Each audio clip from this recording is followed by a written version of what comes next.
So take happened, rook e6. Now, what is the purpose of this move, Matt?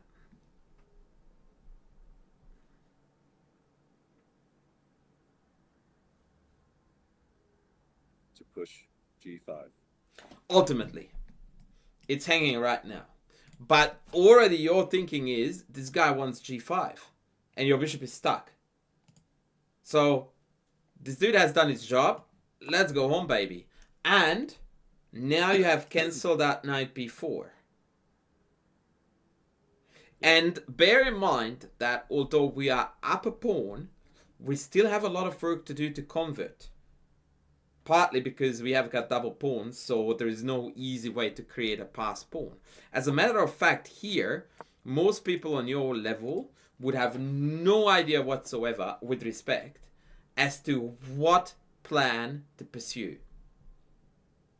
So let's say that I play a rando pass, and you are white.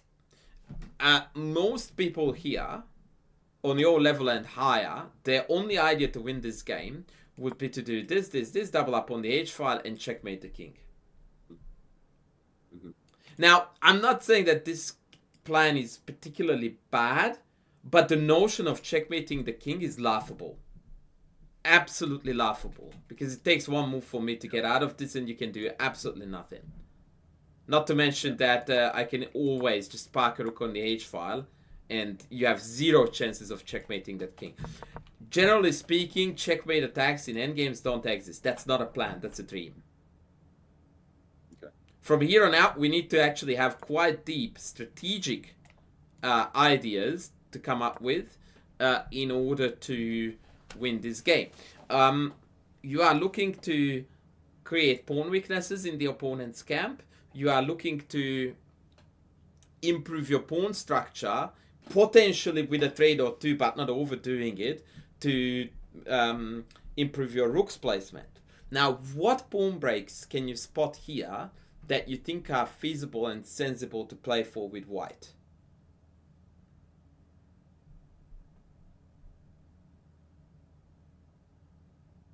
The f pawn break With f4, correct? with f4, yes. Right, now, Correct. do you want to just go? Or is there a way to make it a lot more appealing, strategically, positionally, yada yada yada? Rook f1 or g3. One of those two was a very, very important addition to the plan. Which was it? The rook f1 or the g3? Rook f1. Why? Rook f1. Why is the rook f1 that Uh, was the critical adage? because with the pawn break, you're then on a semi-open file. That is correct. What is the benefit of g3, however? You give your king room to come into the game. That has nothing to And do you with f4. okay. Oh yeah. Um,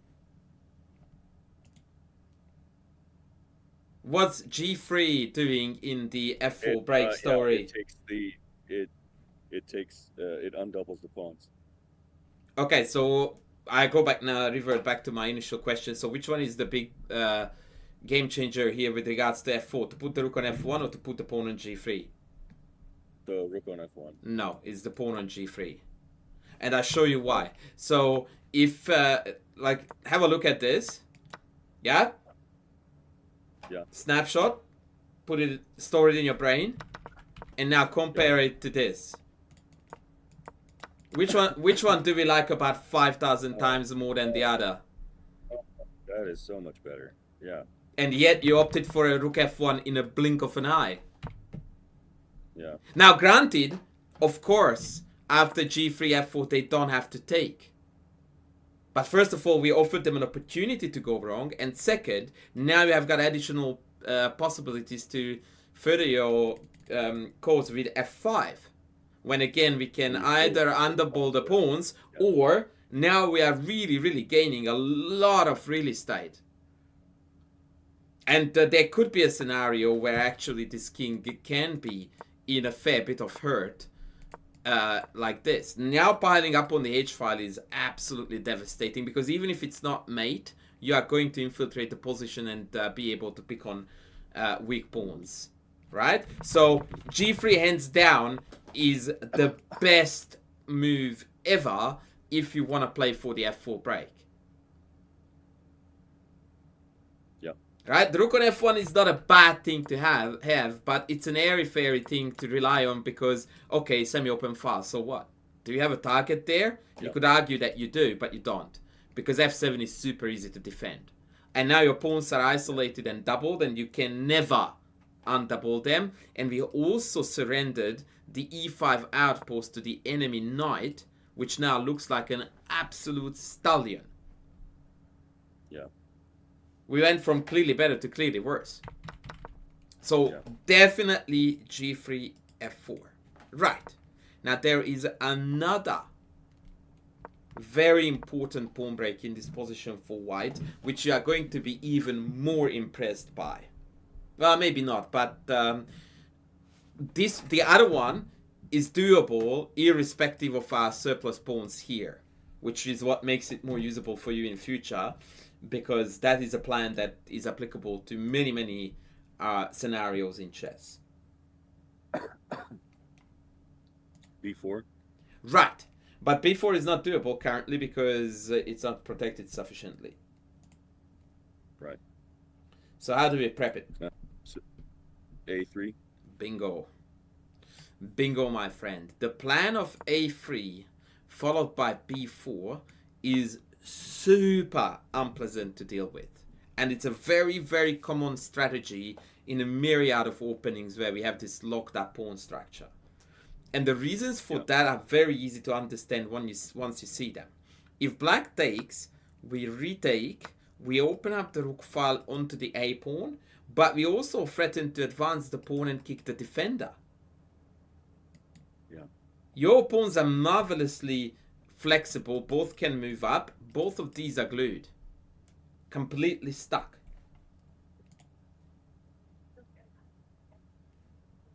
And so with yeah, a takes b4. If they advance, if they play b5, that's hanging, my friend. what's the? Oh yeah, that's stupid. Yeah. Yeah, and you can turn this into an absolute torture fest with putting the rook on a6, doubling up, kicking the knight, taking this guy. Mm-hmm. Yeah, that's insane.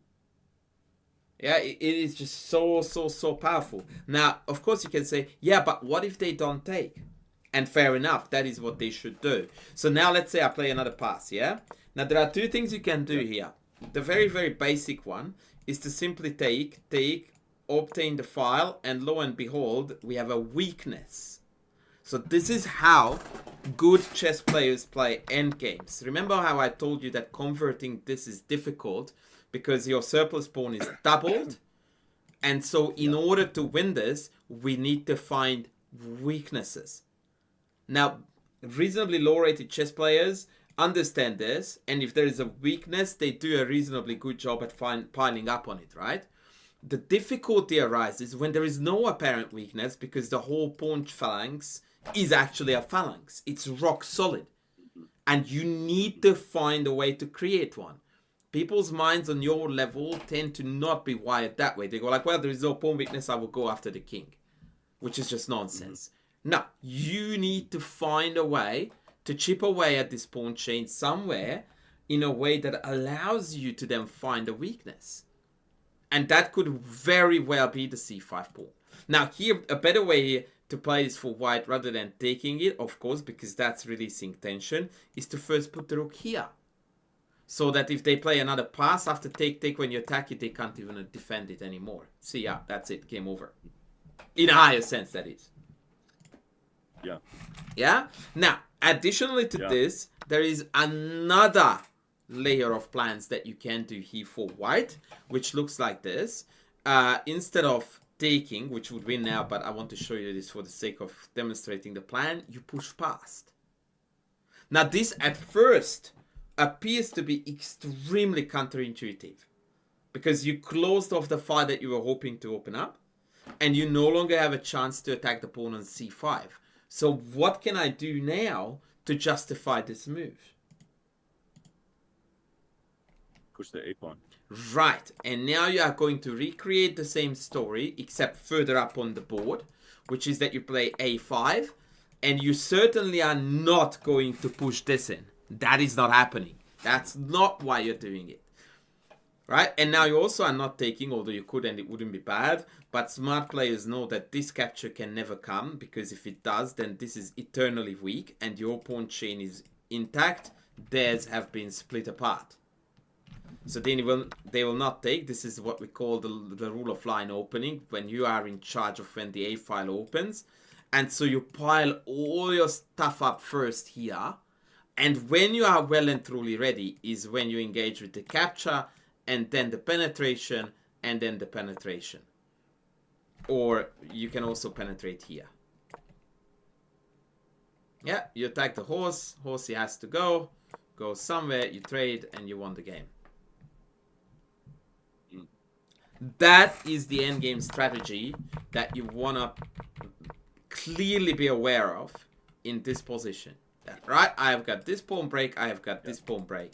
Now you can commit to either, and you will be golden, but you need to have this degree of vision of, okay, where is my pawn break? How can I eke out a weakness in my opponent's camp? As opposed to, let's chase the king and she will be fine. No, that's not how it is. Okay, so you were a little bit blind to this. Yeah. And now we have got problems. Because your bishop is stuck and knight b4 is a threat. And let's be honest, you already called it at rook e6 that they wanted to play g5, but I guess that was hindsight talking, because you remembered what happened in the game. It was hindsight. Yeah. But when they played f6, you have no excuse to not to see that g5 is hitting you next. Right. Yeah, that's like someone pulling a gun on you, and you are assuming that they just want to showcase what a masterful creative art is on the handle of the gun. Like, no, man, this is go time. Like, run. That's it. Right. There's no two ways. I was hungry for the king and ignoring. Yeah, I was just being stupid. Yeah. Once again, my friend, queens off the board. Forget about the king. That's a tool, not a target. Yeah. Like, the king is gonna kill you, not the other way around, because after g5, it's gonna be a vitally important piece in rounding up the bishop. Yeah. Like, we are sitting back to front on the horse here. And that was just adding insult to injury now, really. Did you miss the fact that this was on, or you didn't think it was worth the time guarding it? I missed it until I played. I missed it. Now, to be fair to you, this is actually a clever tactical trick, because if your opponent is sleeping on the job, then I think bishop g5 is effective, because now the checks will net your rook. That was my... Or a mate. And in this regard, it's somewhat justifiable that you went after the king, but again, I would like to stress that it takes one correct defensive measure, and it remains nothing but dreams. And that's exactly what your opponent did, and that's it, man. Now you can forget about it. We are down a piece, and that's it. You just, like that. That, by the way, is just so typical 1000 level chess. Like, they could have a queen in 3 moves, and they're eating pawns like their life depended on it. Mm-hmm. But yeah, that's just a side note. We ended up losing this, unfortunately. And now you understand the whys and the hows.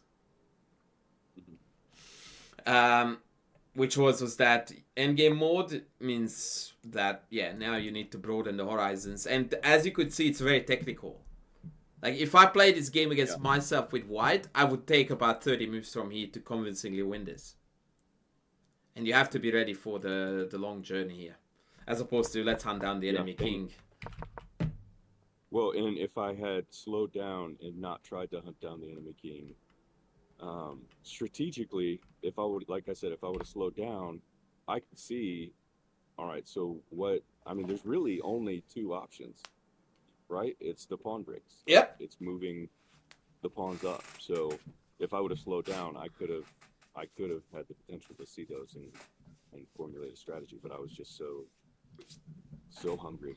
Yep, and I'm very glad that we had this lesson now, because this is hopefully going to be a light bulb moment for you as to with what mentality to approach these relatively balanced endgame scenarios.